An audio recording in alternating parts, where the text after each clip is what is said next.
À 30 ans, un jour comme ça bêtement, un petit jour de plus, voilà Tipac soudain presque tranquillement. 3 belles décennies n'arrêtent pas t'avoir vu. À 30 ans, jeunesse et vieillesse te semblent pareillement loin, et tu te sens bizarre et plus fort et plus grand que ces jeunes plus cons qui ont 10 ans de moins. À 30 ans, tu penses à moins manger, un peu à ton miroir, aussi pas peu fier de quelques poils grisonnants qui auprès des jeunettes t'assurent de la victoire.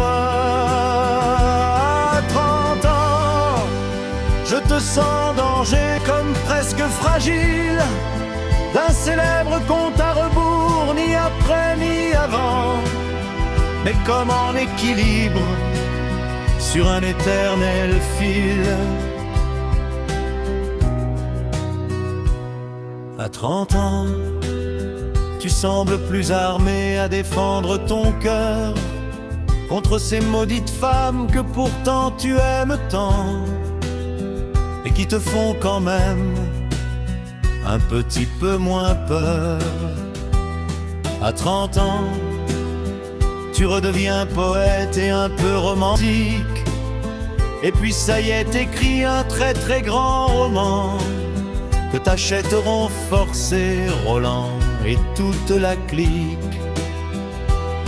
À 30 ans, tu redécouvres les fleurs et aussi la moto, Freud et son amour et aussi Monterland, les restos un peu tard, le pétard un peu tôt.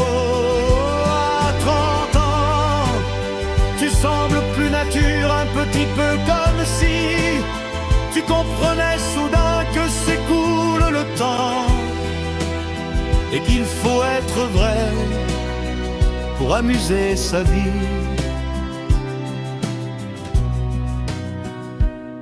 À 30 ans, comme à tous les autres âges, ton esprit pas très droit se plaît à te faire croire, et tu le crois vraiment, que c'est le plus bel âge sans en avoir le choix.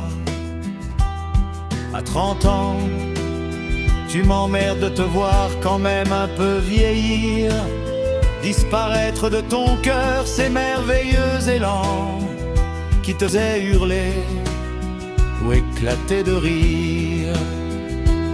À 30 ans, vieux copain de toujours, pour ton anniversaire, j'avais écrit ces mots sans doute affectueusement, en craignant de dessus ne tombe de la poussière. À 30 ans, peu importe car c'est toi tout le temps qui nous dit de ne penser à rien, ou plutôt simplement que d'avoir son âge. Ben voyons, c'est la vie.